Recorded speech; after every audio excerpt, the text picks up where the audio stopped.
Hola, ¿qué tal? Vamos a empezar una vez más con este curso de ciencia de datos, una introducción para la resolución de problemas de negocios. Y justamente, pues bueno, vamos a ir continuando con la parte que corresponde. En este caso, vamos a comenzar directamente con la parte del análisis exploratorio de los datos, o lo que se conoce comúnmente como ETA, que no es otra cosa más que Exploratory Data Analysis, o lo que nosotros conocemos como análisis. Déjame quitar aquí el análisis exploratorio de los datos. Una de las cosas que tenemos que tener en cuenta y que realmente es la parte crucial de todo lo que nosotros estamos haciendo es justamente en cómo vamos a poder plantear los elementos, ¿de acuerdo? Entonces, en este caso nosotros habíamos estado trabajando con una base de datos y se acuerdan, pues justamente estábamos con la base de datos del UCI Machine Learning Repository, ¿de acuerdo? Nos habíamos ido a esta parte justamente en donde teníamos justo lo que era el Online Retail 2, que era este dataset, que era pues justamente con el cual íbamos a estar trabajando nosotros, y era un dataset pues que era muy, muy grande, ¿de acuerdo? Y teníamos justamente todo esto por aquí, entonces podíamos descargarlo. Algo que no les había comentado, pues es justamente que podemos copiar la dirección del vínculo, ¿de acuerdo? Y copiando la dirección del vínculo, lo que podemos hacer es dar un wget y simplemente pegarlo, ¿de acuerdo? Entonces simplemente podemos hacer este wget, que es un comando para justamente ejecutar código desde la línea de la terminal. Y aquí vemos justamente que ya ha sido descargado. Si no mal recuerdo, también teníamos justamente en la parte introductoria, pues algunos de estos elementos que podían ser ocupados para leer. Nada más déjenme buscar los elementos que teníamos por acá y que podían ser de utilidad.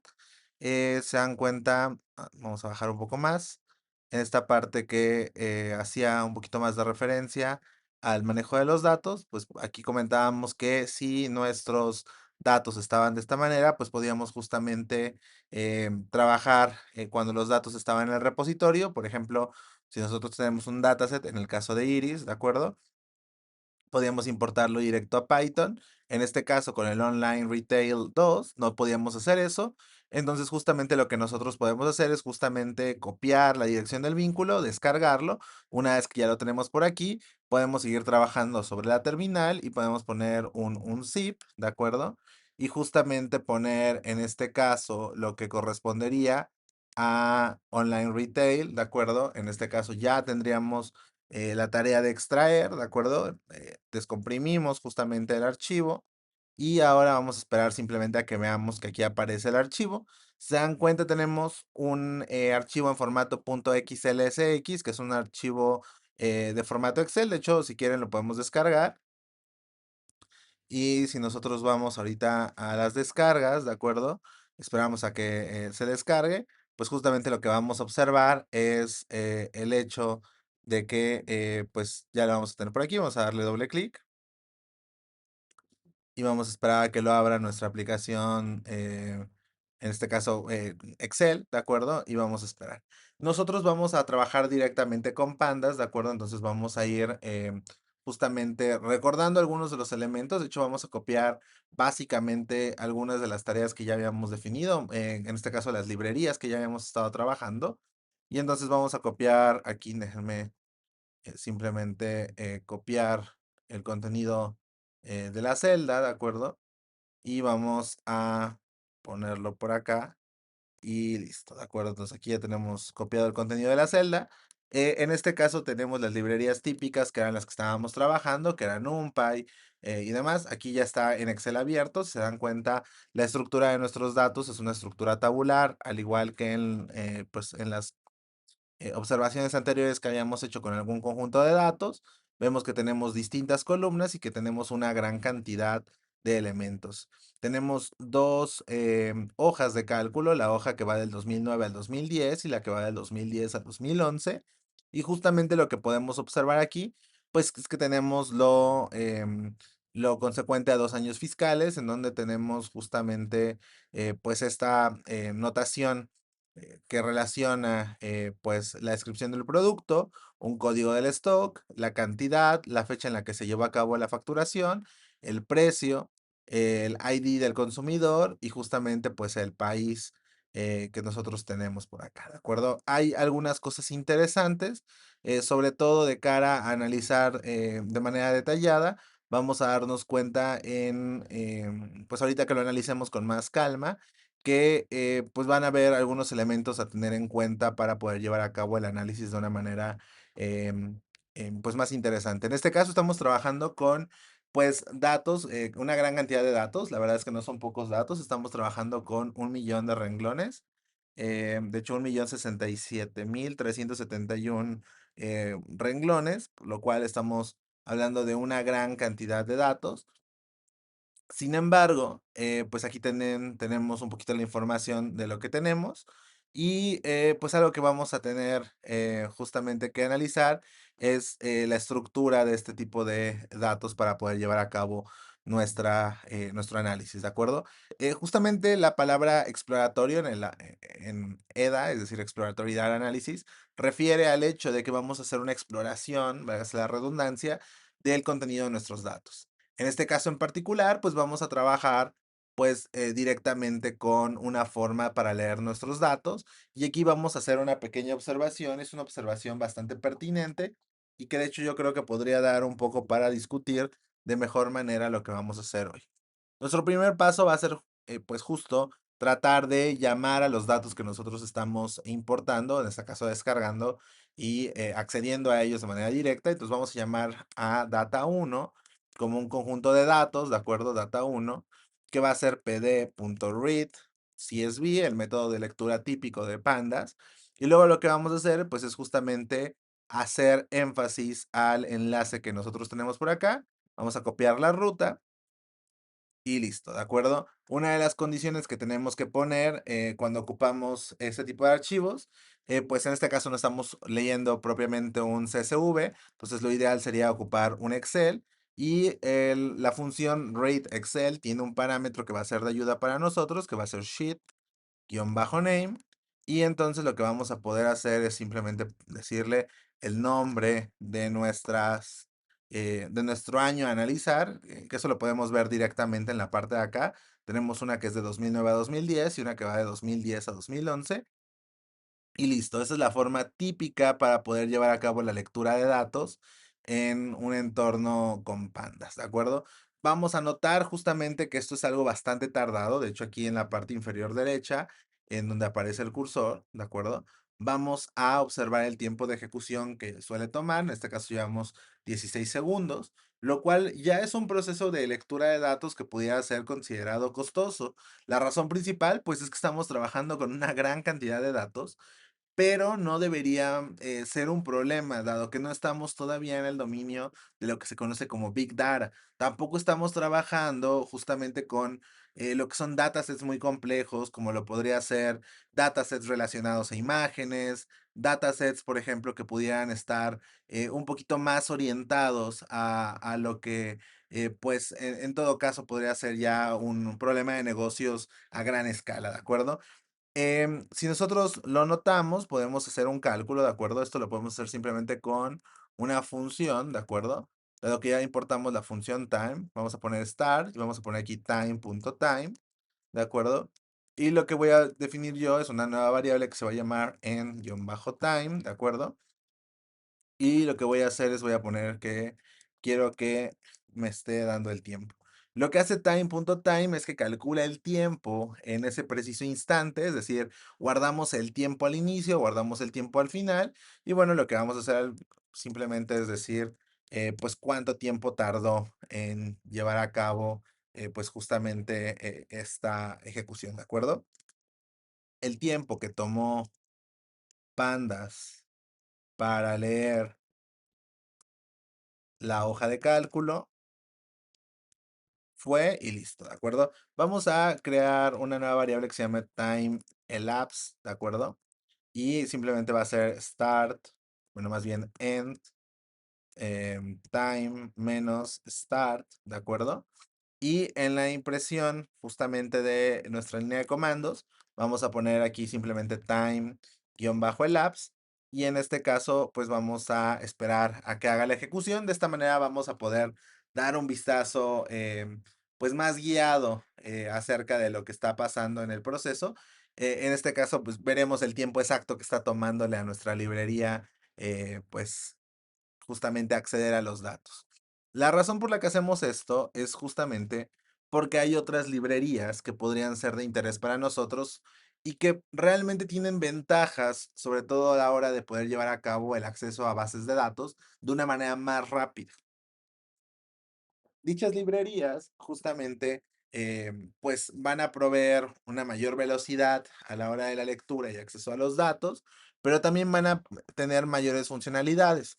De hecho, pues podemos poner aquí varias herramientas que podemos ir pues pensando al menos para poder en algún momento trabajar de manera más interesante con lo que sería el cómputo de alto rendimiento y justamente tratar de, pues vaya, poder llevar a cabo pues implementaciones o lecturas de datos que sean más eficientes, ¿de acuerdo?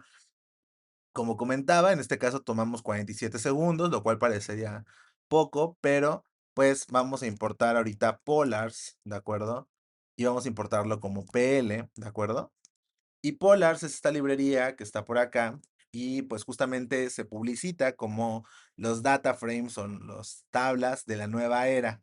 Y la idea detrás de Polars es justamente que es pues una librería, un entorno, el cual está basado en Rust, que es significativamente más rápido que la implementación actual de Pandas. Y una de las ventajas que tiene, de hecho, si nos vamos aquí a la guía de usuarios, podemos ver pues los elementos para poder inicializarnos, cómo podemos instalar Polars, cómo podemos leer los data frames y si le prestamos bastante atención, lo que vamos a observar pues es justamente que pues la nomenclatura usada en la librería de Polars y en la librería de Pandas, pues es bastante similar. De hecho, todas las funciones básicas están implementadas para que sean justamente muy parecidas. De hecho, si nosotros ahorita agarramos y creamos data-1-pl, ¿de acuerdo? Y lo que vamos a hacer es vamos a leer ese tipo de datos con Polars. Vamos a irnos a la parte de aquí donde nos dice que estamos accediendo a un conjunto de datos y vamos a tratar de ver justamente aquí donde dice input output. Vamos a ver cómo leer archivos de Excel. Nos va a pedir que instalemos estas librerías, ¿de acuerdo? Entonces vamos a hacerlo. Lo vamos a hacer en la parte de acá arriba para que el código sea ejecutable. Yo recomiendo que siempre le pongan el... Uy, aquí está. Yo siempre recomiendo que le pongan el signo de admiración y si no quieren ver la salida de los datos, recomiendo que ocupen uno de estos comandos mágicos, en particular barra, bueno, signo de porcentaje capture, lo que hace es que suprime toda la salida y eso nos da unas ventajas pues bastante interesantes, sobre todo a la hora de pues no tener pues tanto contenido basura dentro de nuestra libreta. Si bien esta libreta no va a ser la única que ocupemos a lo largo del curso, pues sí es importante que al menos pues todo esté lo más limpio posible de cara a pues no, no tener ningún error si en algún momento decidimos ejecutar todas las celdas anteriores. Entonces vamos a ir justamente a nuestra guía de Polars y aquí lo que observamos es que tenemos que leer tal cual, de la misma manera, los archivos de Excel. Entonces vamos a copiar esto. Entonces vamos a ponerlo aquí así, pegamos, nos vamos a dar cuenta de que realmente es la misma nomenclatura, la misma sintaxis, y justamente, de hecho, vamos a copiar tal cual así, PD, lo único que vamos a hacer es vamos a cambiar en lugar de pandas porque sea PL, y de hecho lo que vamos a hacer también es vamos a poner aquí un start, vamos a poner también estos comandos, que es el final del tiempo y el tiempo que ha transcurrido. Y aquí nada más vamos a cambiar este pandas por polars para poder observar cuál es el tiempo de lectura de polars en comparación a pandas, ¿de acuerdo? Entonces, ya aquí vamos a tener justamente una ventaja significativa. Si nos damos cuenta, tardó 6.50 segundos en llevar a cabo la lectura de los datos. En cambio, Pandas llevó 47.62 segundos. Estamos diciendo que pues tenemos una gran cantidad de veces, ¿de acuerdo? Alrededor de 7 veces más rapidez, siendo Polars más rápido comparado a Pandas. Entonces ya aquí tenemos algunos elementos interesantes. Una de las cosas que es cierta es que en muchas ocasiones, pues realmente no nos va a importar tanto el tiempo, pues para la carga, sobre todo cuando estamos pues considerando analizar datasets pequeños, la diferencia de tiempos no es tan significativa, dado que el factor es de 7, suena muy abrupto, pero realmente 47 segundos siguen siendo tiempos muy manejables para la lectura de datos offline.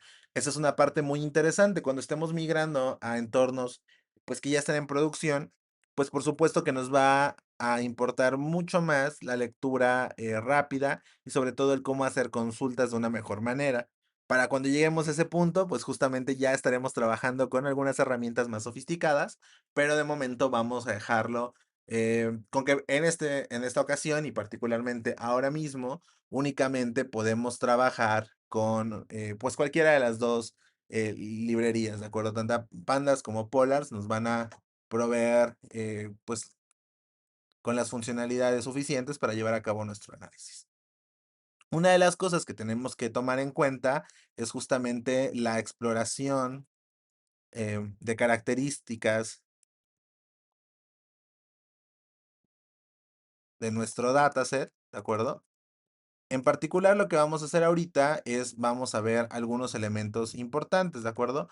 Lo que nosotros conoceríamos como el paso punto cero, ¿de acuerdo? Que sería la exploración de los tipos de datos, ¿de acuerdo?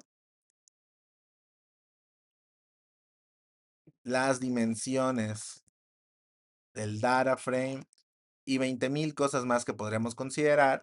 En términos sencillos, lo que podemos decir respecto a este paso cero es familiarizarnos con la estructura del dataset. Es decir, entender un poquito no solo esta parte pues, del tipo de datos, de las dimensiones que tiene, sino también algunas características que podamos saber de manera previa. Por ejemplo, cuál es el significado de las variables, por qué la asignación de las variables está hecha de esa manera, por qué el registro se llevó a cabo de esa manera, qué tipo de valores podemos esperar de manera predefinida, o más bien en los guidelines para el registro de los datos. De esta manera podemos tener una información pues un poquito más detallada y que pues sea útil de cara al proceso de aprendizaje y de análisis sobre todo. Ahorita vamos a entrar en una parte inicial en donde vamos a hacer exploración de los datos, pero eventualmente pues llegaremos al proceso ya del análisis, eventualmente de la creación de modelos y bueno, finalmente los testeos y demás que son parte de nuestro programa que hemos estado diseñando. Otro paso importante, pues, es justamente de cara a la exploración de los datos, pues, algunas estadísticas descriptivas, sobre todo, pues, aquellas que sean, para caracterizar las distribuciones, univariadas de los datos. Por ejemplo, podremos estar hablando de las medidas de tendencia central, como la media, la mediana, la moda, la desviación estándar, ¿de acuerdo? Bueno, ahí estamos viendo, la media y la desviación estándar, ¿de acuerdo? También podemos hablar acerca del skewness, también acerca de lo que es la kurtosis, y en general podríamos empezar a caracterizar algunos fenómenos en función de estas estadísticas, sobre todo cuando se comparan directamente con distribuciones muy bien conocidas, como lo puede ser la distribución pues gaussiana, la distribución de Poisson, la distribución, pues bueno, no sé, en el caso de una matriz que siga elementos aleatorios, pues la Marchenko-Pastur, etcétera, ¿de acuerdo? Nosotros en este momento no vamos a ahondar tanto en eso, vamos a dar justamente un paso ligeramente más suave y vamos a ir buscando en el paso 2 lo que son las correlaciones entre variables. En la parte de correlaciones entre variables me gustaría poner un paso intermedio, ¿de acuerdo? Que tiene que ver, ok, cuando estamos tratando de ver las correlaciones entre variables, pues justamente nos referimos a calcular la correlación entre ellas para ver si hay una correlación lineal, si hay una anticorrelación. O en todo caso, por ejemplo, darnos cuenta que los datos están muy dispersos y no pareciera haber correlación. Pero un aspecto importante a tener en cuenta y que pues en muchas ocasiones dejamos pasar es el cambio de coordenadas, ¿de acuerdo? El cambio de coordenadas puede ser útil para procesos específicos y puede generar modelos muy simples. Lo que nosotros vamos a estar viendo a lo largo del curso es que vamos a preferir siempre tener modelos lo más simple posibles. Es decir, no vamos a querer llevar a cabo la clasificación de un conjunto de datos muy sencillo con pues herramientas de deep learning muy avanzado. La razón principal, pues dado que los modelos sencillos también van a tener un buen desempeño, pues ¿por qué ocuparíamos justamente tanto poder de cómputo en una tarea que no lo requiere? Entonces, esa parte es muy, muy importante. Ahora, para la parte 3 vamos a trabajar con lo que son las agrupaciones, ¿de acuerdo? Es decir, vamos a tratar de ir segmentando nuestro conjunto de datos y la razón final es que la exploración, y ahorita lo vamos a proponer como justamente un objetivo, es la exploración nos tiene que dar la información suficiente para poder generar preguntas de investigación. Y estas preguntas de investigación tienen que ser lo más aterrizadas posibles, ¿de acuerdo? Y sobre todo tienen que estar sustentadas en evidencia. Y la evidencia va a ser aquella que nosotros podamos obtener justamente de nuestra exploración de los datos. Algo que también no podemos olvidar, pues es la visualización simple de los datos. Es decir, aquí vamos a procurar hacer scatter plots, lo que son los box plots, ¿de acuerdo? También vamos a estar tratando de llevar a cabo lo que son las series de tiempo, histogramas, etcétera, ¿de acuerdo? Y como les comentaba, la idea del análisis de los datos, o bueno, al menos en este caso la exploración previa de los datos, tiene un objetivo. Y el objetivo es muy sencillo y muy simple. Generar preguntas de investigación. Estas preguntas de investigación también podemos llamarla como metas de negocio, ¿de acuerdo? Evidentemente las preguntas de investigación van a ser áreas a explorar que van a generar nuestras metas de negocio, nuestras, pues justamente incógnitas relacionadas a nuestro modelo, en este caso un modelo que va a estar, pues sobre todo sustentado en tratar de proveer soluciones a un problema de negocio, ¿de acuerdo? Entonces vamos a poner esto por aquí. Y ahora sí, vamos a ir explorando algunas cosas muy sencillas, ¿de acuerdo? Primero lo que voy a hacer es, ya sea con cualquiera de las dos aproximaciones, yo podría ocupar data 1-polars, ¿de acuerdo? Y poner punto .head, ¿de acuerdo? Y poner 5 o 3 en este caso. Y lo que voy a observar es justamente, pues aquí, bastante información. De hecho, una de las ventajas que tiene Polars es que ya te está diciendo aquí cuál es la dimensión del conjunto de datos. Sabemos que vamos a tener 8 columnas y en este caso, dado el comando que yo puse, pues vamos a tener únicamente 3 salidas de los renglones. Y lo que estamos viendo, pues es justamente que estas columnas, pues van a estar etiquetadas con un enlace de un invoice, con un stock code, la descripción, la cantidad, el invoice date, el precio, el customer ID y el país. Y aquí también tenemos un poquito de información. Estamos viendo que estos van a ser cadenas de texto o en general la columna está codificada de esa manera. Vamos a tener enteros de 64 bits, ¿de acuerdo? Y otras cuestiones que podrían ser como particularmente de nuestro interés, ¿de acuerdo? Y en este caso, el invoice date está en tiempo de datos, bueno, en datetime, que eso es básicamente decir que estamos trabajando con una variable que es de tipo tiempo. Nuevamente la cantidad va a estar dada como un entero de 64 bits, la descripción como un string, el stock code como un string y bueno, el invoice también como un entero. Si nosotros hacemos lo equivalente con pandas, pues lo que vamos a obtener es algo bastante similar. De hecho, es muy, muy parecido. La única diferencia, pues, es que no tenemos la etiqueta de qué es lo que está pasando. Pero si nos damos cuenta, aquí no hay una diferencia significativa en cuanto al acceso de los datos. Entonces, por eso les comentaba que a menos que estemos trabajando con, bueno, vamos a verlo aquí. A menos que estemos trabajando pues justamente con la lectura en todo el tiempo, pues no vamos a tener necesariamente tantos problemas. Pese a que nuevamente tenemos 2.65 microsegundos y 31.8 microsegundos. Pero nuevamente, para los fines de este proyecto, en esta etapa, no es tan importante justamente el acceso de los datos. Como les he comentado, más adelante sí vamos a estar trabajando con datos que puedan ser obtenidos de tiempo real y en esa parte pues sí vamos a requerir estrategias pues bastante más, no quisiera decir sofisticadas porque en muchas ocasiones ya están implementadas en nuestras librerías, pero sí vamos a tener que pensar de una manera distinta el planteamiento de nuestro problema para poder pues justamente resolver estos problemas, ¿de acuerdo? Entonces, simplemente sépanlo, Pandas es mucho más lento que Polars, pero no sé si la diferencia sea particularmente justificable para experimentos sencillos o pues si en general podemos seguir ocupando Pandas por la familiaridad que ya tenemos y la ventaja de pues ya conocer la mayor parte de sus funciones o bueno, en este caso tratar de ir digiriendo Polars poco a poco hasta que nos volvamos expertos en justamente en la librería y pues todo sea más sencillo. Dicho esto, vamos a hacer una pequeña exploración. Nuevamente lo que voy a hacer es voy a poner aquí data1.pl, ¿de acuerdo? Y vamos a ver si puedo ocupar el método .columns. El método .columns me está diciendo que puedo checar el invoice, el stock code, la descripción, las cantidades y el precio. Y yo principalmente voy a agarrar y voy a preguntarme algunas cosas, ¿de acuerdo? Hay varias preguntas o hipótesis que puedo ir planteando o relaciones que yo quisiera ir explorando. Estas van a ser nuestras metas de la exploración, ¿de acuerdo? Vamos a llamarlas así.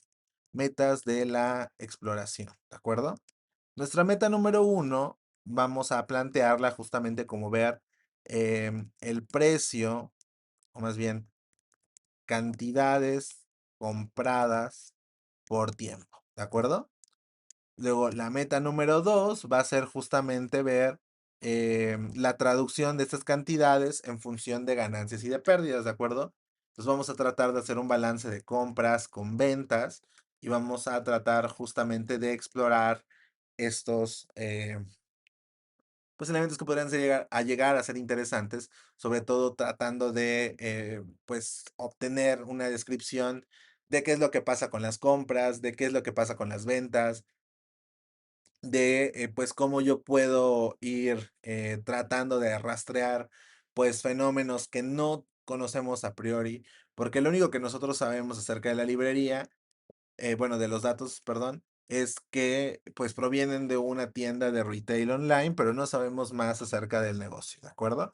Entonces, como primera exploración, vamos a tomar data uno, ¿de acuerdo? Vamos a seguir trabajando con los de pandas, les digo nada más para no tener ningún elemento medio rarillo. Y si le damos el precio, lo que vamos a poder hacer es simplemente dándole punto .is, vamos a poder dibujar un histograma. Y vemos algo muy interesante y es que pues pareciera tener valores muy negativos y algunos valores positivos, pero notamos que entonces vamos a tener precios negativos. Vamos a tratar justamente de entender de dónde provienen esos precios negativos. Para esto primero vamos a tratar de ver pues justamente cuál es el precio mínimo y cuál es el precio máximo, ¿de acuerdo? Entonces el valor máximo para la variable precio es, aquí vamos a simplemente a concatenar una cadena de texto, ¿de acuerdo? Y vamos a acceder a data uno, vamos a poner aquí price, ¿de acuerdo? Y vamos a poner el valor máximo de esto, ¿de acuerdo? Entonces aquí vamos a observar que ese es el valor máximo, copiamos y pegamos y simplemente vamos a modificar esto para poder obtener el mínimo y listo, ¿de acuerdo? Entonces, ahí ya tenemos justamente una caracterización. Algo que seguramente van a decir, oye Isaac, ¿por qué no ocupaste data1.describe? Y ahí vamos a tener más información. Pues por supuesto, ¿de acuerdo? De hecho, lo podemos hacer simplemente viendo aquí vamos a ver el promedio, vamos a ver el mínimo y la distribución por cuartiles. Pero bueno, simplemente es porque no quería toda la tabla y tampoco quería acceder a los índices de esta manera. Únicamente me interesaba saber el precio máximo y el mínimo y con eso estaba contento. Pero bueno, en este caso, si ustedes ocupan la función .describe, actuando sobre nuestro dataset, pues van a tener justamente la información necesaria para poder llevar a cabo la consulta de el valor mínimo máximo, además de características que pues son estadísticas descriptivas que pueden ayudar a resolver el problema. Pero entonces lo que vamos a ir pensando es en dos cosas. Primero, podemos suponer que los precios positivos son aquellos en donde ganamos dinero, ¿de acuerdo? Es decir, son ganancias. Y esta parte es interesante. Por otro lado, lo que podemos suponer de manera equivalente es que los precios negativos corresponden a pérdidas, ¿de acuerdo? Entonces vamos a ir pues planteando algunas cosillas porque entonces lo que vamos a ir pues diciendo es, ok, ya tenemos estas variables, pero podemos construir nuevas variables e incluso podríamos construir una nueva columna que se llame compra o que se llame venta o compra-venta y que tengamos una variable categórica para poder segmentar nuestros datos en forma de una compra o en forma de una venta. Entonces eso podría ser, ¿de acuerdo? Entonces vamos a poner aquí como una idea, podemos segmentar nuestros datos por el valor para poder identificar posibles compras o posibles ventas, ¿de acuerdo? Entonces, eso por un lado. Pero otra cantidad que nos interesaría es justamente de cara a lo que sería el costo total, si lo pensamos de esta manera, pues el costo total tiene que ver directamente con el precio unitario, ¿de acuerdo? Price unit, pero esto va a ir multiplicado por nuestra cantidad, ¿de acuerdo? Entonces, justamente la otra variable que nosotros queremos estudiar, pues sería justamente las cantidades. Esperaríamos que todas nuestras cantidades fueran positivas, pero ¿qué pasa si llegamos a tener una cantidad negativa? Bueno, también vamos a poder relacionarla con un manejo de nuestro inventario. Las cantidades positivas posiblemente lo que identifiquen es justamente un ingreso a nuestro inventario y por otro lado las cantidades negativas, lo que impliquen pues es un egreso de nuestro inventario, lo cual también podría servir para poder clasificar algún tipo de compra o venta en función justamente de los valores del precio, pero además teniendo en cuenta pues la variable cantidad, ¿de acuerdo? Entonces vamos a ponerlo por aquí, vamos a poner quantity y variable cantidad. Cantidad. Les digo, bueno, podrían ingresar ustedes directamente a esta parte de, pues, identificar directamente con df.describe, pero bueno, no hace falta, podemos simplemente escribir estas dos líneas de código y va a ser el mismo resultado, es exactamente lo mismo, ¿de acuerdo? Entonces, bueno, dicho esto, vamos a tratar justamente de ver unas cosas interesantes, ¿de acuerdo? Vemos que tenemos valores negativos en ambos casos. Entonces, vamos a observar los negativos, pero ahora vamos a calcular los negativos justamente del precio, ¿de acuerdo? Entonces, vamos a ver qué valores son los negativos del precio. Para esto, vamos a tomar nuestro conjunto de datos, que es data uno y lo que yo voy a hacer, les voy a decir, voy a tomar los precios, ¿de acuerdo?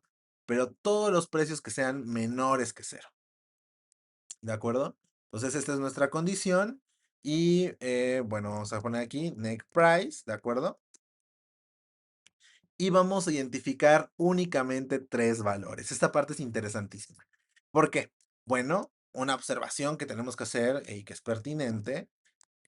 Los valores de precio negativo corresponden únicamente a tres entradas de nuestro conjunto de datos. Y en particular nos están diciendo cuál es la descripción.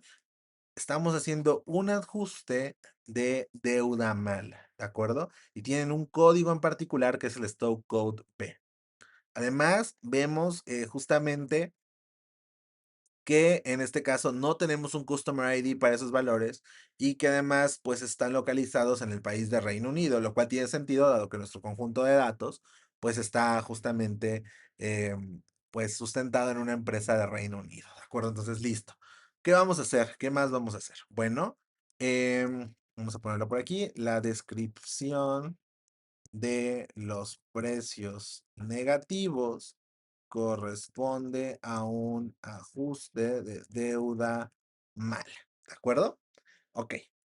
Además, observamos que los ajustes de deuda mala no son consecutivos y justamente lo podemos observar en el invoice date, en donde vemos que uno se hizo en abril, el otro en julio y el otro en octubre. Abril, otro en julio, finalmente otro en octubre. Entonces, listo, ya tenemos ahí un poquito de información. Ahora nos interesaría saber cuál es la cantidad total que nosotros estamos haciendo o perdiendo en este elemento, dado que tenemos aquí esto como un conjunto de datos pues completo, vamos a agarrar y vamos a ver aquí el data price y podemos ponerle aquí nada más un punto zoom, ¿de acuerdo? Y listo, lo que vamos a observar es que tenemos un déficit de menos 136.552.02 libras esterlinas. Nuestro déficit corresponde a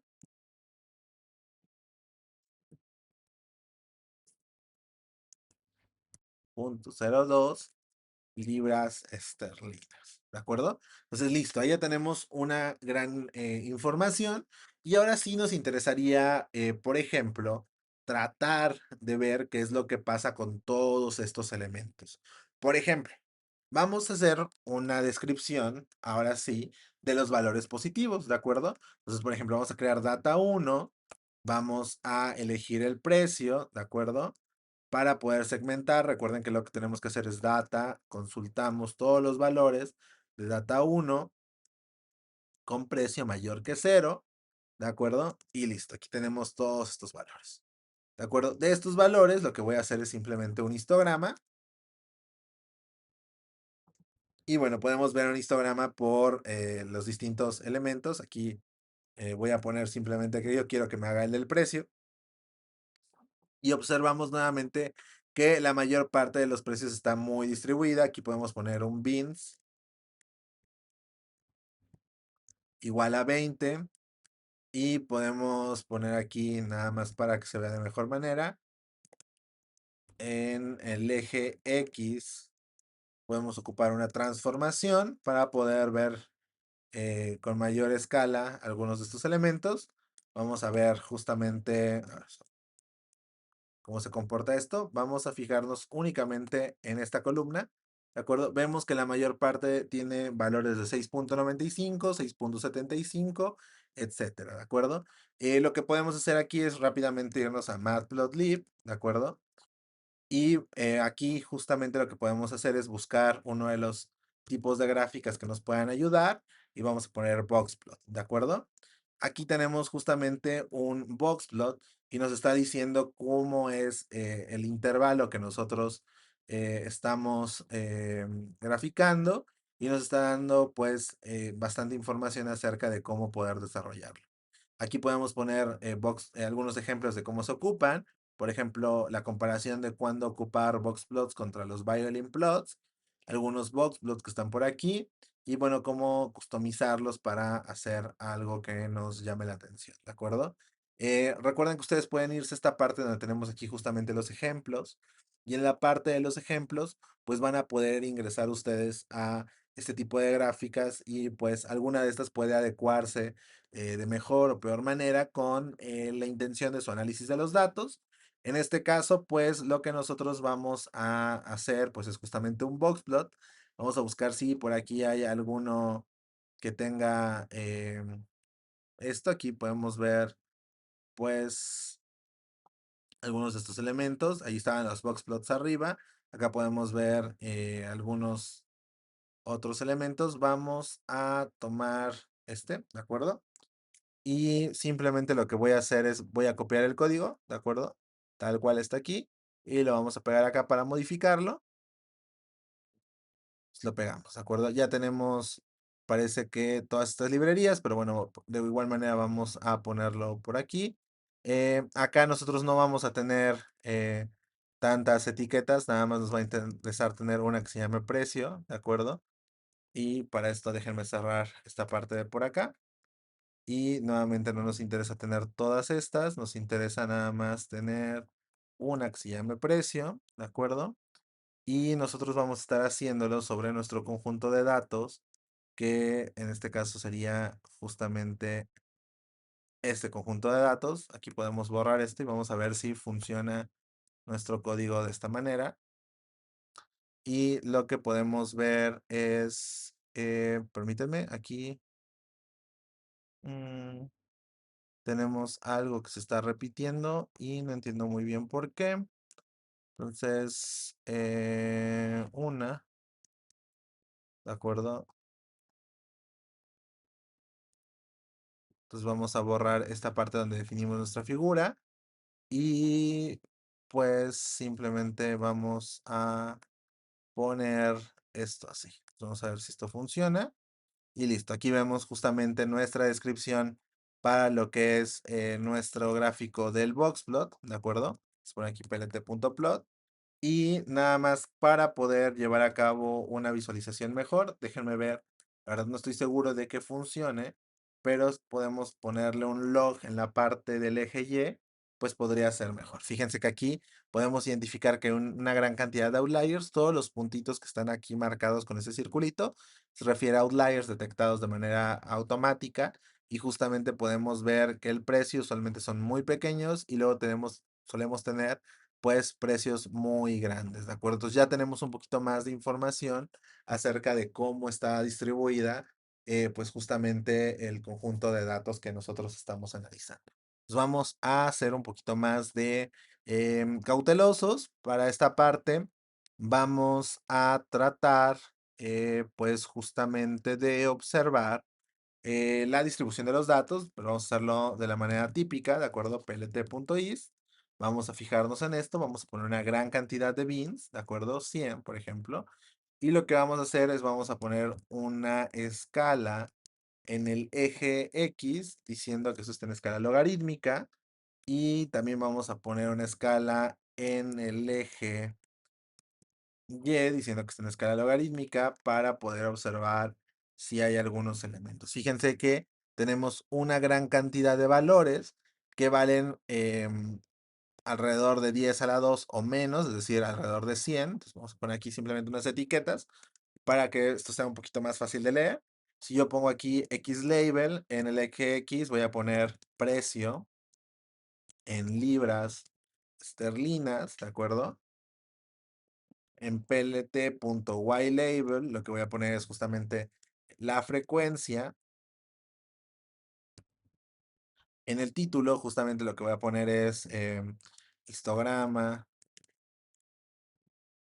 de precio y bueno, simplemente un plt.show para que no haya tanto problema.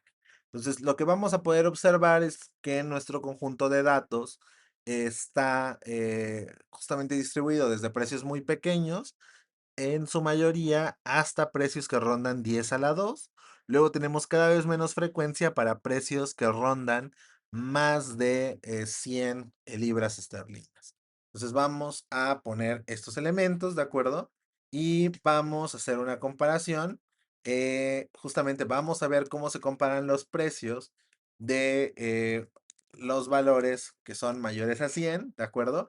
Acá fíjense que todos los valores que tenemos que sean mayores a 100 pues vamos a tener justamente esta escala. Vamos a poner aquí em,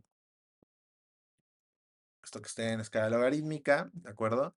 Aquí nada más déjame replantear esto para que sea justamente un fichero de Matplotlib. Entonces tenemos aquí is y acá me faltó una S, entonces listo. Y ya podemos ver justamente cómo se distribuyen estos precios, ¿de acuerdo? Y si nosotros somos un poquito más cuidadosos, vamos a poder ver justamente cómo se están distribuyendo los precios en función de, pues propiamente los valores, ¿de acuerdo? Entonces, los valores que son valores mayores a 100 tienen justamente esta distribución de los datos, mientras que los valores que tengan un valor mayor que 100 pero justamente, perdón, menor que 100 pero mayor que cero, pues vamos a ver cómo hacerlo, ¿de acuerdo? Entonces, si yo pongo data 1, ¿de acuerdo? Yo pongo data 1.price, ¿de acuerdo? Y yo pongo mayor que cero, ¿de acuerdo? Voy a tener que poner otra condicional, ¿de acuerdo? ¿Cuál es? Bueno, data 1, vamos a poner aquí price, y vamos a decir que esto sea menor que 100, ¿de acuerdo? Y vamos a ponerlo como justamente una doble condicional de esta manera y debería funcionar, ¿de acuerdo? Si no, ahorita lo corregimos. Entonces aquí nos aparece que no podemos hacer ese tipo de comparaciones porque tenemos que ocupar justamente los comparativos y un enmascarado. Entonces, aquí vamos a poner un punto all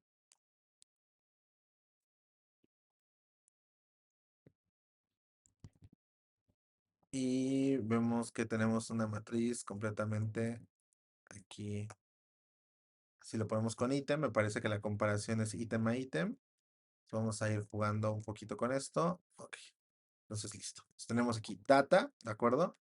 Bueno, la forma sencilla de hacer esto, o la más sencilla, sería simplemente poniendo, ver cuáles son los valores mayores que cero. Entonces, esto ya es un data frame en sí mismo. Entonces, a la hora de hacer esto, ya estamos haciendo una clasificación. Y si ahora tomamos los valores de data uno que cumplen justamente con esa característica, ¿de acuerdo? Que esto ya es un data frame, pues entonces nosotros ya podríamos acceder a este mismo data frame, ¿de acuerdo? Pero desde fuera y decir, ah, mira, queremos esos valores que están por ahí, pero de esos valores yo lo que quiero que tomes es justamente todos los valores que sean menores que 100. Eso podría ser otro acercamiento. Otra forma de poder trabajar lo anterior, pues es justamente si nosotros hacemos data uno y en lugar de ocupar la forma tradicional de los comparativos, pues empezamos a trabajar con elementos ligeramente más sofisticados, como lo puede ser un query, ¿de acuerdo? Aquí en el query lo que nosotros vamos a tener es justamente la posibilidad de llevar a cabo pues extracciones de datos de una manera un poquito más sofisticada. En este caso podemos ver uno de los ejemplos, podemos simplemente hacer un query de los elementos donde A sea mayor que B, o podemos justamente, si nos damos cuenta, ver que esto es equivalente a seleccionar los valores de A mayores que B, ¿de acuerdo? Podemos justamente hacer comparaciones un poquito más sofisticadas y de esta manera lo que podemos hacer es simplemente poner todos los valores que sean mayores que cero de nuestra variable que queremos estudiar, en este caso price, ¿de acuerdo? Y también tenemos que acotar la cota superior, va a ser la redundancia, que sea menor que 100.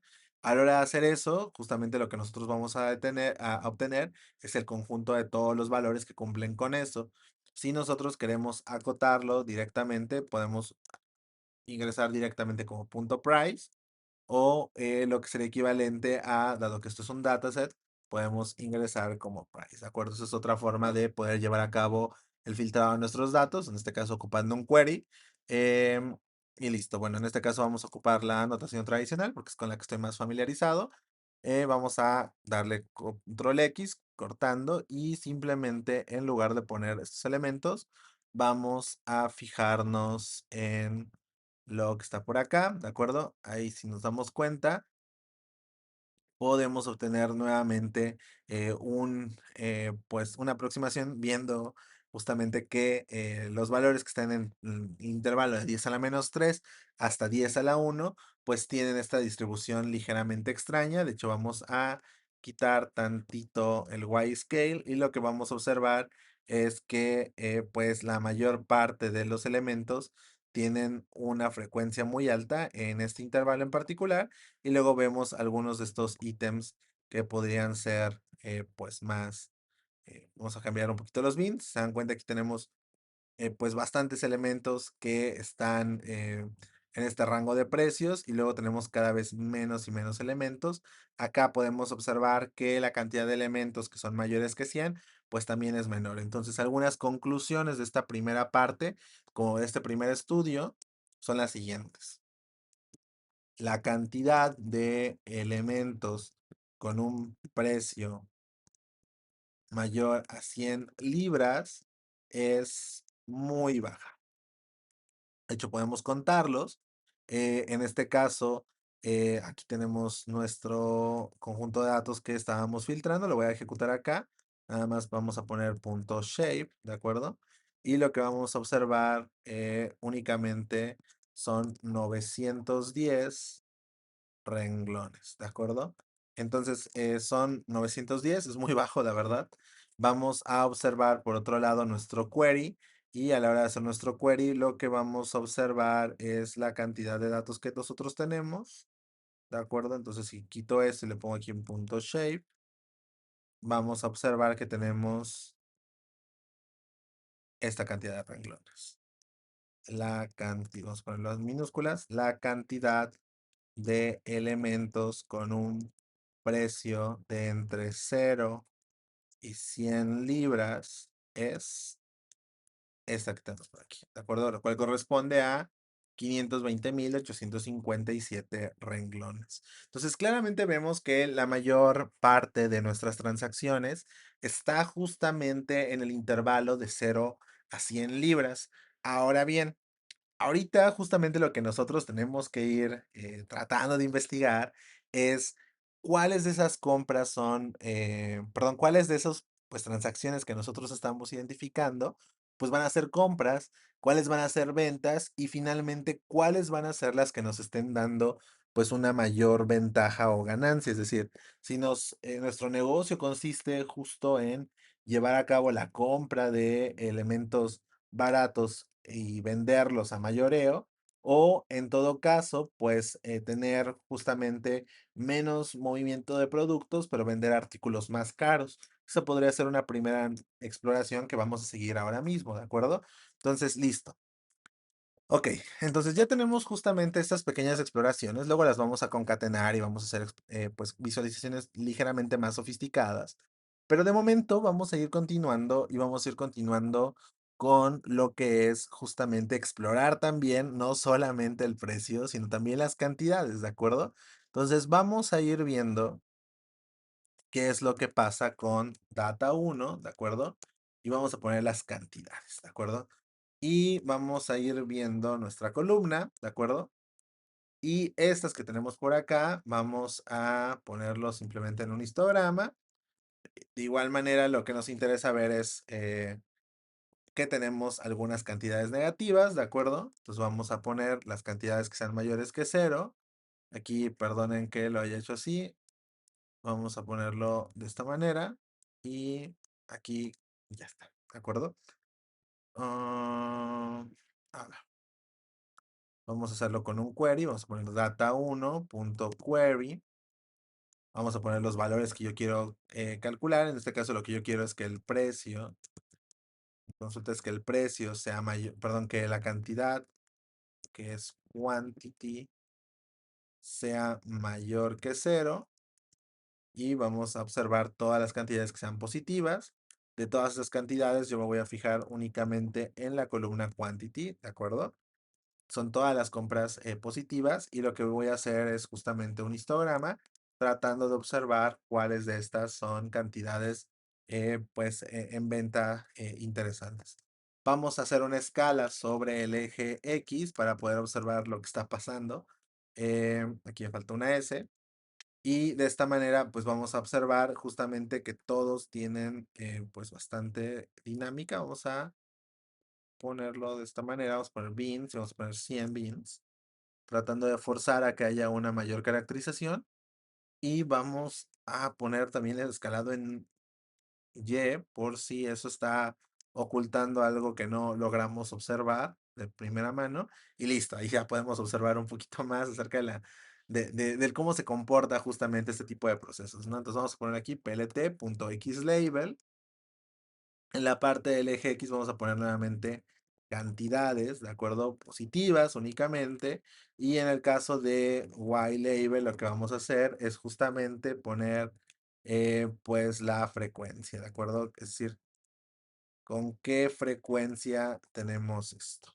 Y si nos damos cuenta, lo que podemos observar es que en este caso, pues vamos a tener pues cantidades justamente positivas, alrededor, el mayor número o flujo de ventas sucede entre 100, bueno, entre cero, entre una más bien, y 100 unidades, es decir, usualmente las transacciones cuando son mayores que cero, cuando la cantidad es mayor que cero, pues son entre cero y 100 unidades y ya comprar a mayor volumen es algo que no suele ocurrir. Ahora, vamos a ir estudiando ligeramente esto, ¿de acuerdo? Vamos a observar el dataset que nosotros tenemos y vamos a fijarnos en dos columnas, ¿de acuerdo? Primero la columna del precio y luego vamos a fijarnos en la columna de la cantidad, ¿de acuerdo? Aquí vamos a ingresar primero nada más al precio, ¿de acuerdo? Y vamos a, para todos estos elementos, vamos a ver lo siguiente. Es más, vamos a, listo, ahí tenemos ya todos nuestros elementos y vamos a extraer el precio y vamos a extraer la cantidad, ¿de acuerdo? Y listo. Ahora vamos a crear una nueva columna, ¿de acuerdo? Que va a ser data uno. Primero vamos a filtrar nuestros datos. En este caso va a ser quant post, ¿de acuerdo? Que van a ser las cantidades positivas, ¿de acuerdo? Y luego lo que vamos a definir es justamente quant post, una nueva variable que va a ser estrictamente, vamos a llamarla costo total, ¿de acuerdo? O total cost para mantener la consistencia, total cost, ¿de acuerdo? Y que va a ser no otra cosa más que quant post y vamos a multiplicar el precio elemento a elemento del precio por esto mismo, pero con la variable cantidad, ¿de acuerdo? Pues vamos a ponerlo de esta manera y listo. Entonces vamos a poner por acá quant post y vamos a ver cuál es el costo total de todos los que tenemos. Primero, lo que vamos a observar o lo que yo quiero ver es si tenemos un costo total que sea menor que cero, ¿de acuerdo? Entonces aquí vamos a ponerlo así, Juan Post y total cost que sea menor que cero. Aquí esto vamos a ponerlo así, ¿de acuerdo? Y listo. Y vemos que sí, que hay tres elementos que son justamente aquellos en donde tenemos un costo total mayor que cero. Pero algo interesante es nada más vamos a checar esos IDs y vamos a compararlos con estos que están por acá, que serían los, a ver, déjenme, los voy a pegar así tal cual, ¿de acuerdo? Pero estoy casi seguro, estoy muy seguro de que estos que nosotros tuvimos con un costo negativo, pues justamente eran exactamente los mismos a los que nosotros nos referíamos en la parte del, pues justamente de, pues en este caso lo que habíamos considerado como los índices para la deuda o el ajuste de deuda mala que habíamos presenciado. Entonces, listo. ¿Qué sabemos de esto? Bueno, que a excepción de estos valores, cuando tenemos la multiplicación del precio por la cantidad, el costo total va a ser un costo positivo. Entonces, vamos a estar diciendo que cuando tenemos una cantidad mayor que cero y un precio, pues lo que vamos a obtener, pues es justamente una ganancia. Nos vamos a estar refiriéndonos probablemente a lo que es una compra, ¿de acuerdo? Entonces, lo que vamos a hacer es vamos a aumentar un poquito nuestro query, ¿de acuerdo? Una de las cosas que vamos a ver, ¿de acuerdo? De hecho, vamos aquí, pandas. Vamos a poner así, query, ¿de acuerdo? Vamos a ir a la documentación y en la documentación, pues vamos a poder ver algunos de esos elementos. Si nos damos cuenta aquí tenemos un query en donde podemos observar algunas de estas consultas, es decir, estamos consultando cuando A es mayor que B, cuando, pues bueno, algunos de estos tipos de datos. ¿Qué es lo que podemos hacer nosotros? Bueno, si bien podemos definir Ya en este quan post, ¿de acuerdo? Puedo definirlo nuevamente como un quan post.query y nada más para asegurarlo, digo, es una doble consulta. Podríamos hacer todo en la misma línea, pero bueno, nada más para que, de hecho, vamos a probar a hacerlo en la misma línea a ver si no nos da algún problema, ¿de acuerdo? Entonces vamos a ponerlo así, pero bueno, si no podemos hacer una doble consulta, no pasa nada. Entonces vamos a ver, vemos que no hay ningún valor.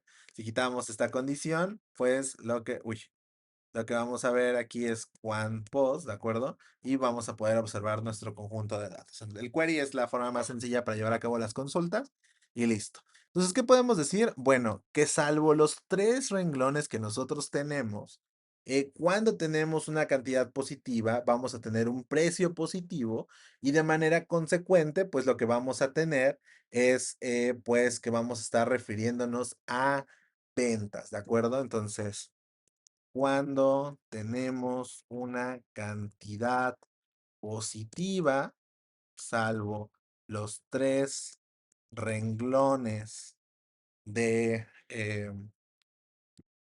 del ajuste de deuda mala, tenemos una venta. ¿Por qué? Pues porque tenemos justamente flujo de dinero positivo.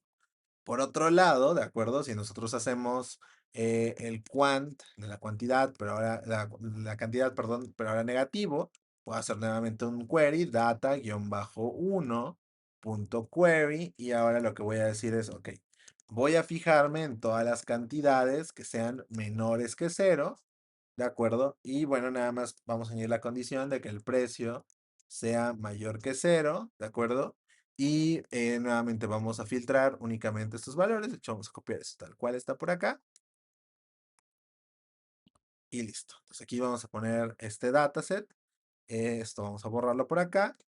Quant, neg, vamos a ver cómo se comporta. Y lo que podemos ver es justamente estos precios, estas cantidades. Y justamente podemos agarrar y podemos poner quant, eh, no sé, quant neg, ¿de acuerdo? Un total. Total cost, ¿de acuerdo? Nuevamente todo junto, ¿de acuerdo? Y esto vamos a definirlo de la misma manera que definíamos em, la cantidad para los valores positivos. Nada más que ahora va a ser con el dataset negativo, ¿de acuerdo? Todo eso lo vamos a optimizar eventualmente para que no tengamos que justamente caer en esta, pues, dicotomía de estar trabajando con un montón de datasets. Eso no es particularmente óptimo. Pero bueno, vamos a ponerlo así. Y bueno, aquí lo que deberíamos poner es en QuantNeg, pues deberíamos observar que todos los valores del costo total pues sean justamente negativos, lo cual tendría que ver justamente cuando hacemos una compra, ¿de acuerdo? Entonces, los elementos de cantidad negativa hacen referencia a una compra, ¿de acuerdo? Habría que checar bien, sobre todo en la documentación, porque podríamos estar considerando el caso opuesto. De hecho, como yo les comentaba, suena más lógico para mí el hecho de que las cantidades negativas pues sean un déficit en tu inventario, pero ese déficit en tu inventario pues justamente se deba pues precisamente a, pues que estás vendiendo, ¿no? Y a la hora de vender, pues lo que te interesa a ti, pues por supuesto que es que eso sería una ganancia, ¿no? Sin embargo, por la forma en la que nosotros lo estamos obteniendo, pues vemos que pues tenemos justamente ese tipo de elementos, ¿de acuerdo? Entonces, listo. Pues aquí tenemos ya alguna pequeña exploración, habrá que definir, y de hecho lo vamos a hacer ahorita en un momento. Digo, nuestra discusión para poder poner ese menos y decir o identificar el tipo de cantidad por el precio se debe sobre todo al factor de la deuda. Cuando teníamos una cantidad, la cantidad siempre, pues en ese caso había sido positiva. em, y en ese caso, pues el precio era negativo. Pero bueno, habría que fijarnos de manera, pues, ¿cómo decirlo? Em, pues, cuidadosa para poder identificar justamente si estamos trabajando con una venta o si estamos trabajando con una compra. Y bueno, en función de eso, pues lo que vamos a poder hacer es justamente concatenar nuestros datasets. Para acabar, una de las cosas, una de las actividades que podemos hacer de manera rápida, es muy sencillito, es estudiar un poquito más acerca de lo que son las descripciones para este tipo de elementos. Una cosa que nosotros notamos de primera mano es justamente que la descripción podía ser bastante útil para poder llevar a cabo un análisis un poquito más rápido, ¿no? En este caso, a la hora de filtrar nuestros valores, obtuvimos de inmediato justamente la información necesaria para poder identificar que en este caso los valores que aparecían con precio negativo, pues justamente se debían a un ajuste de deuda mal. Una forma muy sencilla para poder analizar elementos de texto son las famosísimas nubes de palabras. Y aquí vamos a importar simplemente dos elementos. Vamos a importar word cloud y vamos a importar otra cosa que se llama las stop words, ¿de acuerdo? Ahora, eso es algo bien interesante, ¿de acuerdo? Porque primero tenemos que entender qué son las stop words. Las stop words son en lo siguiente. Por ejemplo, vamos a suponer que estábamos trabajando en español, ¿de acuerdo? Las stop words van a hacer referencia a todo este tipo de palabras que van a ser justamente palabras que no deberíamos contar a la hora de analizar un texto, ¿de acuerdo? Pues, por ejemplo, vamos a buscar aquí alguna noticia que nos esté dando de manera rápida, no sé, por ejemplo, Milenio, ¿de acuerdo? Que es un portal de noticias en México, pues vamos a probar justamente estos, este texto, ¿de acuerdo? Que es este que estoy marcando por aquí, y vamos a ponerlo simplemente como una palabra, ¿de acuerdo? Estamos por aquí, milenio-noticia, vamos a poner una definición de texto en multicadena y listo. Entonces ahí ya tenemos justamente,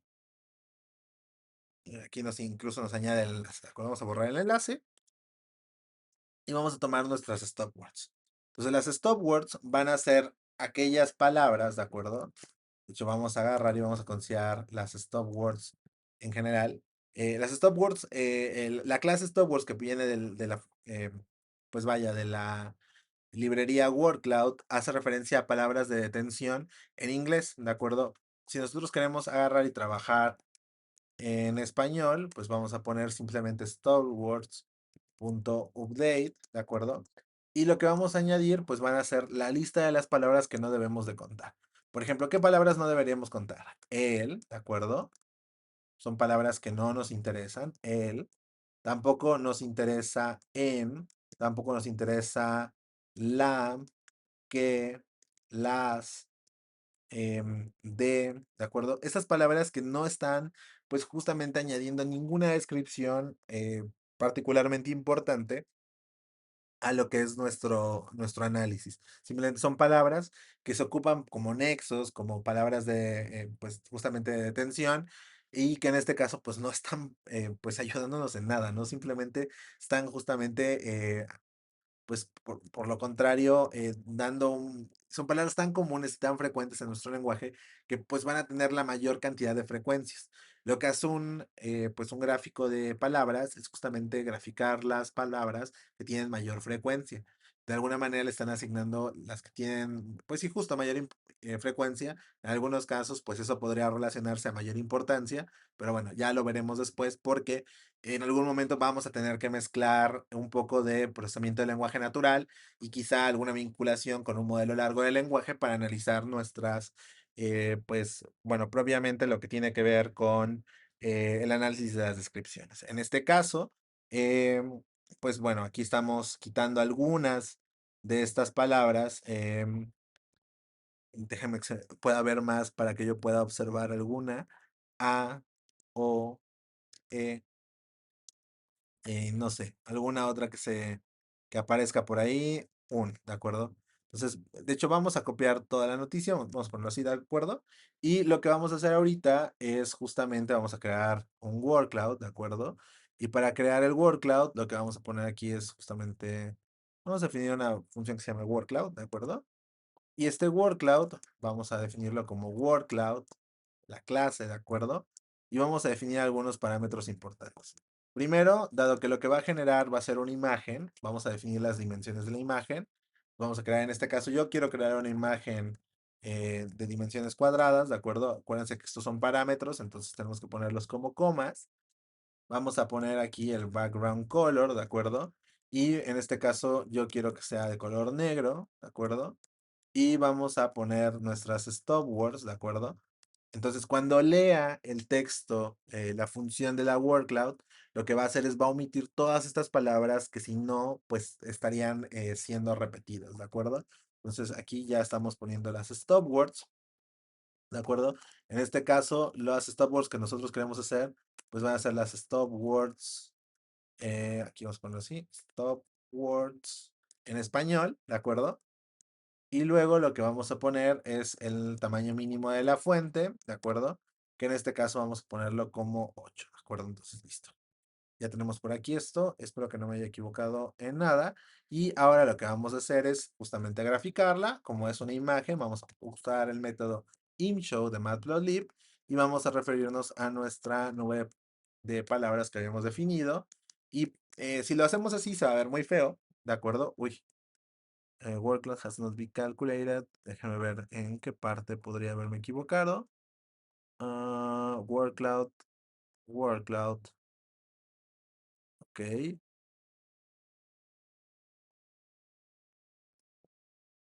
acuerdo. Entonces vamos a ver si hay algún problema. Déjame ver nada más ponerlo así para ver si hay algún problema con esto. Y, claro, solamente estoy definiendo el constructor. ¿De acuerdo? Entonces esto hay que terminarlo. Había omitido. Entonces aquí tenemos que poner generate, ¿de acuerdo? Y justamente el texto a partir del cual estamos haciendo. Entonces en este caso, milenio noticia, ¿de acuerdo? Entonces aquí ya hacemos el gráfico, se ve muy feo, entonces lo que vamos a hacer es vamos a quitar todos estos ejes, ¿de acuerdo? En este caso, los ejes los vamos a poner como off, ¿de acuerdo? Y vamos a poner un fit layout, nada más para que pues se vea más bonito, ¿de acuerdo? Entonces, listo. Pues aquí lo que podemos ver es que en este caso nuestras stop words al parecer no les está detectando porque si se dan cuenta, él aparece como demasiadas veces. Entonces, lo que nosotros queremos es justamente que esas stop words, que sean, aquí de hecho vamos a ponerlo así, stop words es igual a stop words es update, y debería quitar estas palabras. De hecho, justamente lo que queremos es que no aparezcan esas palabras, porque son nuestras stop words en español, ¿de acuerdo? Entonces vamos a poner aquí stop words Python, ¿de acuerdo? Y vamos a tratar de observar, por ejemplo, en este caso, vamos a ver este post de Stack Overflow y aquí podemos ver que están, bueno, al parecer podemos determinar justamente algunos de estos elementos. Tengo entendido que puedes descargar directamente la lista de las stop words en español, pero a la hora de usar el update debería estar siendo tomada en cuenta. Por alguna razón no está siendo tomada en cuenta porque sí estamos definiendo nuestras elementos. De hecho, si yo le doy aquí en Stop Words, vamos a poner así. En nuestra lista si aparece do, aparecen as. Esas son la lista de todas las palabras que estamos quitando. Están ordenadas en forma, bueno, en orden alfabético. Entonces, si nosotros buscamos la L, pues por alguna razón no está. Claro. No las está añadiendo porque están separadas de esta manera incorrecta. ¿De acuerdo? Entonces aquí simplemente vamos a ponerlo así y vamos a ver justamente lo mucho que cambia comparado con el word cloud generado de manera adecuada. ¿De acuerdo? Entonces aquí me disculpa, estaba poniendo la lista en una sola cadena y no, pues claro que no. Entonces esto tiene que ser así, donde ya estén cada una de estas palabras identificadas de esta manera, ¿no? O sea, como separadas, que sean palabras independientes. Se dan cuenta que aparece la, de, él y un montón de este tipo de palabras. Habla de que yo genere el word cloud de nuevo deberían desaparecer y ahora vemos justamente un análisis del texto en donde ya aparece más información. De hecho, si copiáramos toda la información de nuestra página de Milenio, ¿de acuerdo? Es a lo que vamos a hacer más adelante, por ejemplo, con un con un web scrap, pues lo que vamos a hacer es, vamos a poner aquí, aparece todo esto, ¿de acuerdo? Vamos a ejecutarlo. De hecho, déjenme nada más, voy a poner aquí pues un pequeño comandito para suprimir la salida. Entonces, vamos a poner aquí a title, ¿de acuerdo? Y vamos a poner simplemente, es al revés, title, texto largo. ¿De acuerdo? Entonces, a la hora de hacer esto, pues yo puedo suprimir esa salida de código y de esa manera, pues ya no se ve tan saturado. Vamos a hacer nuestro Google Cloud y fíjense que aquí aparecen nuevamente palabras que podrían ser, por ejemplo, para, del y por. Entonces, vamos a añadirlas en esta parte. Vamos a añadir la palabra para, palabra por, la palabra lo y no observo que otra eh, pues palabra pueda ser interesante, pero bueno, aquí se dan cuenta, ya tenemos pues algunos de estos elementos. Al parecer está del, que también es una palabra que se repite mucho, y al parecer la V es una letra que también se repite mucho en el texto. Entonces, bueno, aquí ya podemos observar que empieza a aparecer, por ejemplo, el nombre de Chávez, Chávez, César Chávez, César, Julio, y en este caso lo que estamos observando pues es como aparece ya de manera más constante eso. Este análisis no está bien hecho. De hecho, lo que nosotros tenemos que hacer, y eso va a ser más adelante, vamos a tener que procesar justamente la información para homogenizar todos los elementos, es decir, vamos a quitar todos los acentos, vamos a quitar todas las mayúsculas, vamos a hacer todo lo que sea en minúsculas, vamos a garantizar que todo el texto sea uniforme para que podamos llevar a cabo un procesamiento más adecuado, pero bueno, eso es para una parte posterior. De momento lo que vimos hoy fue justamente un poquito orientar nuestras preguntas a la exploración de nuestro conjunto de datos, pero sobre todo teniendo en cuenta algunas variables interesantes que podrían ser pues de particular interés. Vimos también el efecto y la importancia de recordar hacer las escalas log-log o escalas semi-log en este tipo de histogramas para poder garantizar que estamos explorando de manera adecuada el conjunto de datos. También observamos algunos elementos anómalos y bueno, ahora tenemos un poquito del fundamento de lo que vamos a ir haciendo poco a poco. Nuestra idea principal es justamente tratar de, una, clasificar nuestras compras-ventas. Dos, trabajar justamente con la descripción de nuestros objetos para ver si podemos identificar patrones más sofisticados. Y sobre todo tratar de hacer esta especie de balance, por ejemplo, determinar cuáles son los países que más nos compran, generar mapas, tratar de ver mapas que sean unas activaciones dinámicas, es decir, que conforme el mes podamos ver cuál es el país de mayor importancia. Todo ese tipo de cosas pues van a tomar bastante tiempo y sobre todo, más que tomar tiempo, tenemos que sustentarlas en hallazgos previos en esta exploración de los datos. Un aspecto importante a considerar es que justamente estoy desarrollando estas mismas preguntas conforme lo voy trabajando con ustedes. Entonces, pues la idea es que poco a poco, pues vayamos volviéndonos más expertos y podamos justamente plantear mejores preguntas de cara a pues hacer una exploración un poquito guiada y sobre todo tratar de tener este grasp, agarrar esta maña para poder analizar los datos de una manera pues más guiada y sobre todo, pues como les comentaba, haciendo preguntas informadas y sobre todo teniendo evidencia contra qué contrastarlas.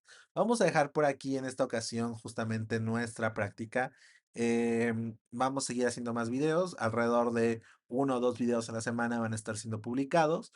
La idea pues es que justamente en un tiempo determinado podamos seguir explorando. Si se dan cuenta, no hemos cubierto demasiado, estamos justamente en esta parte de introducción y fundamentos, repaso de estadística y probabilidad, y justamente todavía no hemos ni siquiera entrado a lo que son estas técnicas bastante avanzadas, que son las que nosotros vamos a estar justamente ocupando.